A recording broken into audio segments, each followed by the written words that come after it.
You see, when you're middle-aged, you're lonely and you keep on cocking up. These give great cuddles. I still can't do what I wanted to do. I shall try not to swear, keep it in the community guidelines. I wanted to treat that as my main negative and that as my main positive, but I can't do it. Whatever way you slice it, I'm going to have to use the inner terminals. And I still end up crossing wires up there, because ultimately what I need to do to keep it all kind of symmetrical is really I need to invert a BMS, but then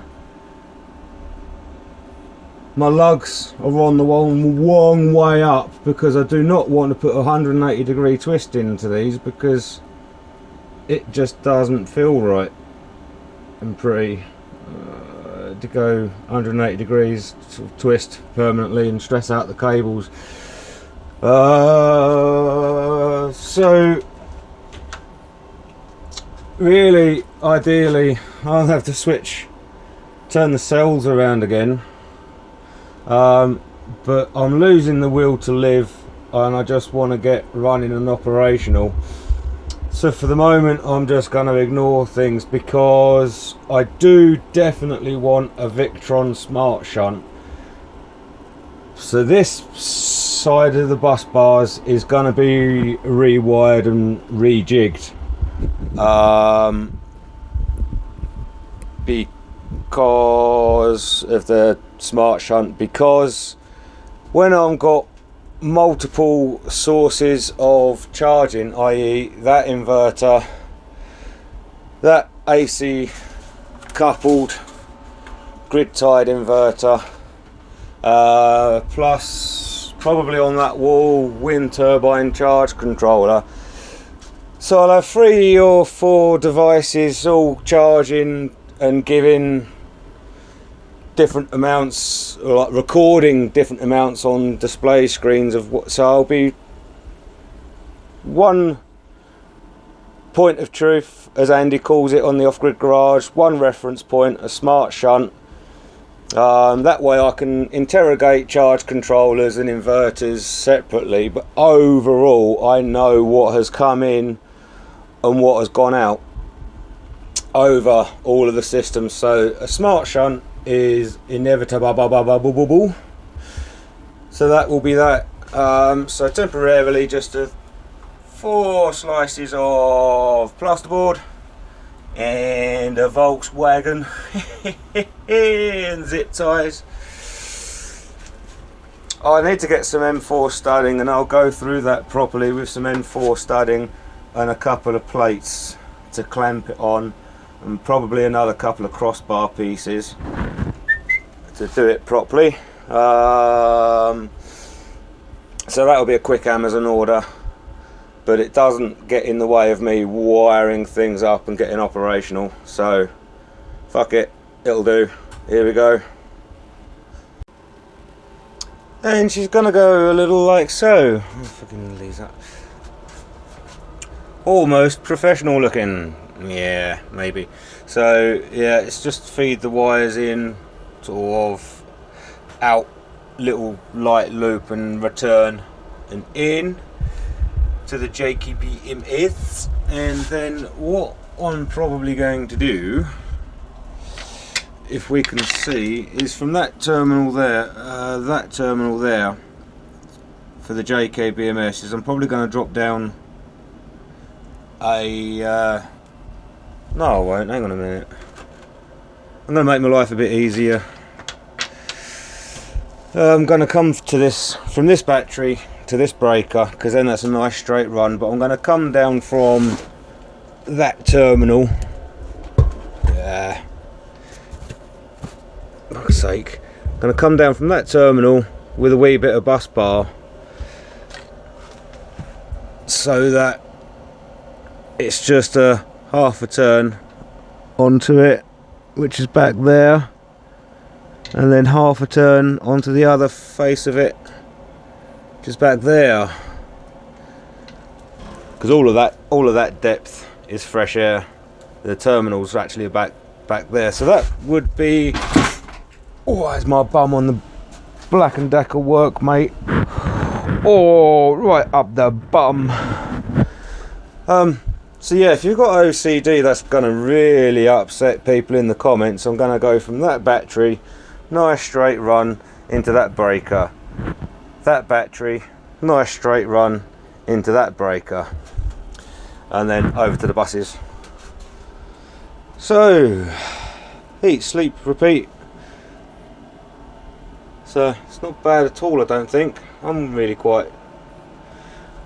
The only other thing I had thought about maybe is putting a bus bar there on the main negative terminal, drilling an M6 hole, and then having the terminal connector there and the terminal connector there either side of the terminal post. But we'll see how that goes. I think it'll be alright. Loads of other people on the YouTube just whack them onto one terminal like that. We'll see how it goes. Any sign of any hot terminals, then I'll address it then, because all of this has got to be rewired. So, and it's still raining.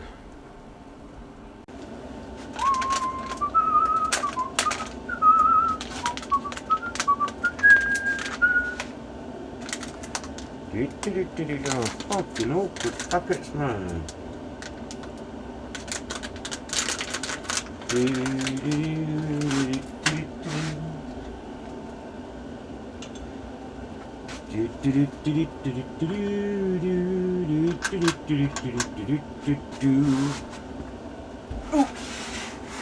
Oh, wrong way.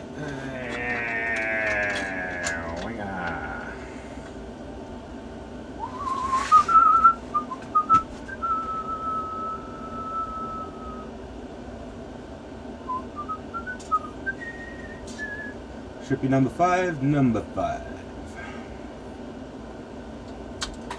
Shit.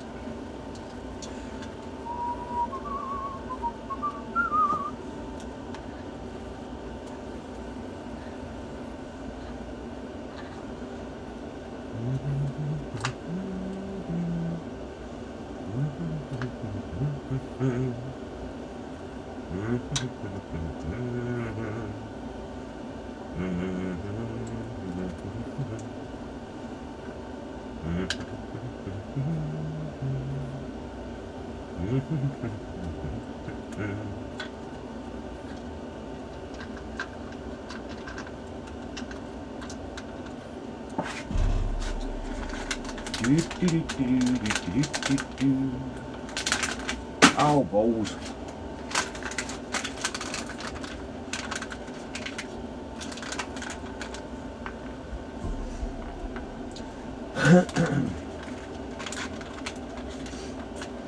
I've dropped me nuts.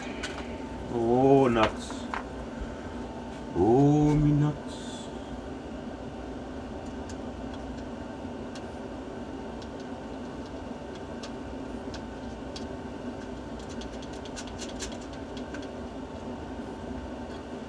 Oh, me nuts.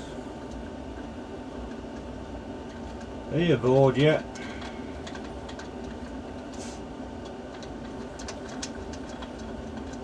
I've been away, had my dinner, I'm all fueled up, ready for an evening shift. Everybody's fed and quiet, so grab the opportunity whilst I can.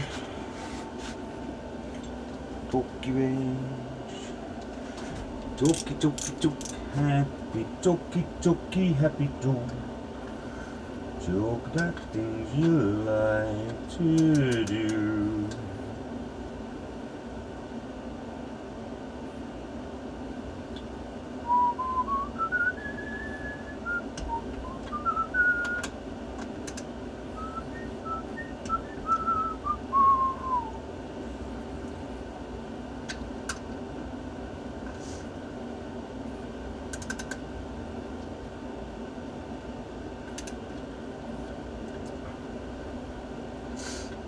Happy talk.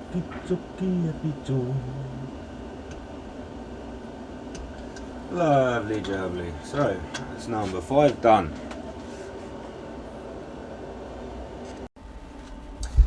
Keep on having to do a few modifications on the fly, and I've been poking holes in my covers to let me get a balance lead in and up and on the terminals and point in a nice-ish way.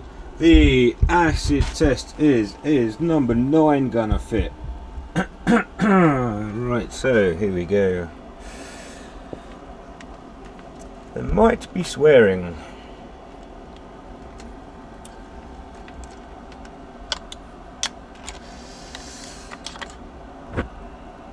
Number 9. Try and get that to stay put. Number 9, number 9, number 9, number 9, number 9, number 9. Ooh.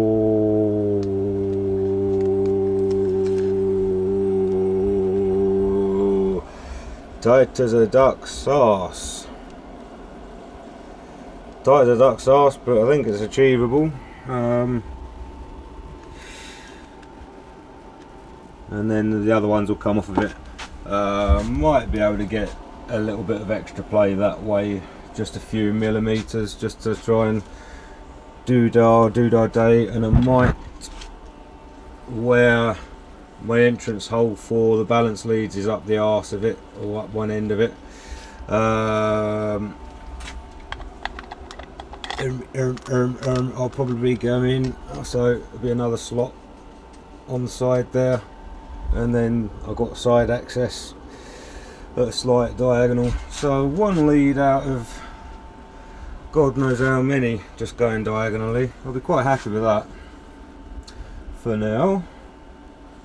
Looking good, looking good, looking good.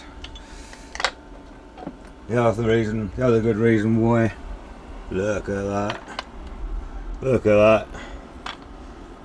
Nice and safe. Piff paff puff.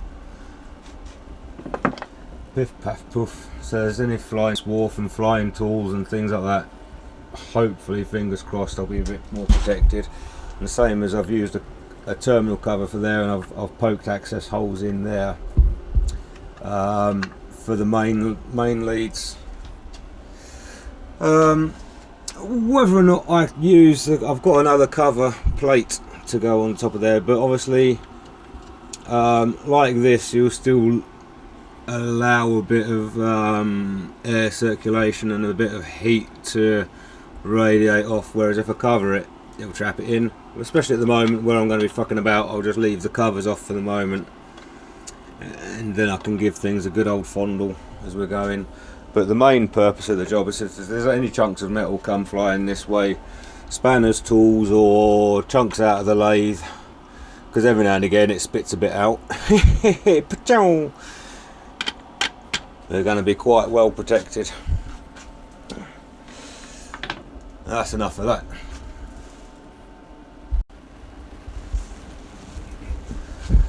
Holy shit balls, that was tight, Batman.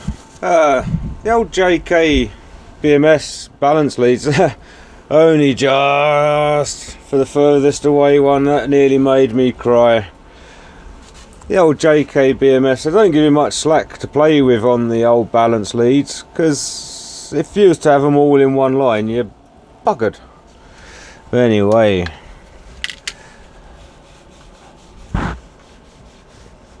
give that a little cleany weeny, dusty wusty. Happy days, happy days.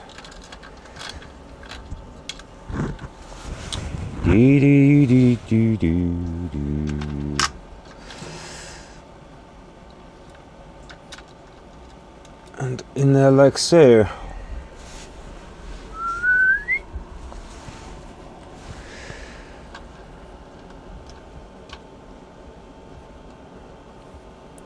Almost impossible to do one-handed.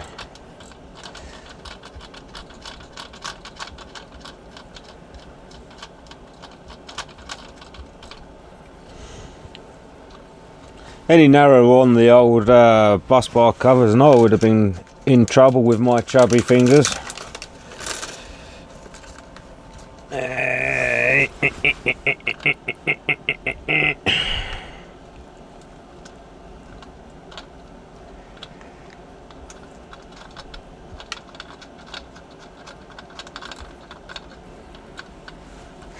Now one thing you need to watch is where I'm not using any washers or anything like that, is as I do it up, the balance lead will actually turn quite a lot, probably about a quarter of a turn. And if you hold it too tight by there, it twists the material right there, so sort of got to go past it a bit and then get the old torquey wrenchy.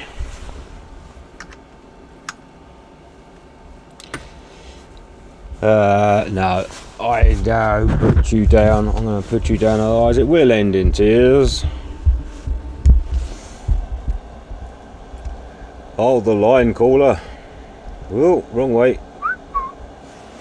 There we go.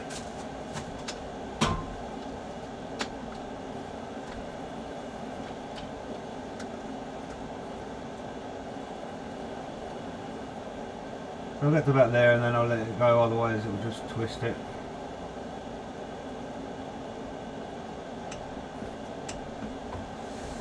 And there she blows.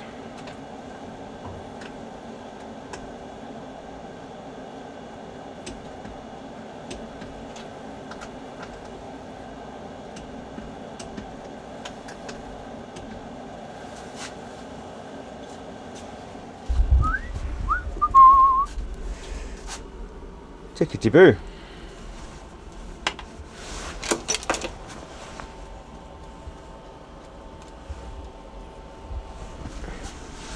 Doesn't lay too bad, just the one scruffy one. That'll do, mate, for now. If you're going to use these flexible bus bars, not only do they flex that way, but they also flex torsionally as well. So when you do them up, I've just noticed, because I've had one bendy one, that one was being a bit of a git and being a bit bendy, so what I was having to do was I had to slacken it off and force it in the middle as I was doing it up with the torque wrench. I think I dodged a bullet with all of them. They're all right. I only had one that went a bit, oh no, there you go, there's one that's a bit banana shaped. See where it's twisted torsionally? So what I'll do is I'll slacken that off and I'll push it in there and I'll straighten it up, but obviously I need two pairs of hands, so that's just something to be wary of if you're using these bad boys, that as you do them up they will flex. I've come to the conclusion that they must be braided or something like that on the inside instead of being solid metal. I think that they must be brazed and braided to be so flexible. It'd be worthwhile spending £4 getting a packet and cutting all that heat shrink off and seeing what lies inside, because it intrigues me how it makes it, just how flexible these are.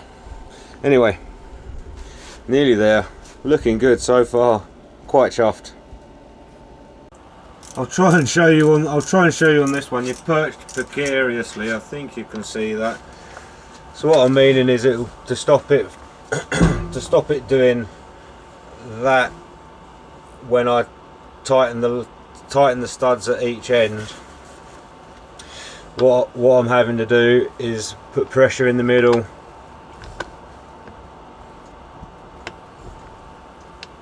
against the way it's going to bow out, and torque it.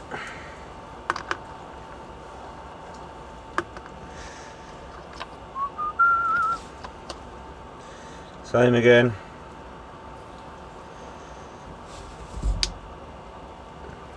Not talking much, just a finger who misses.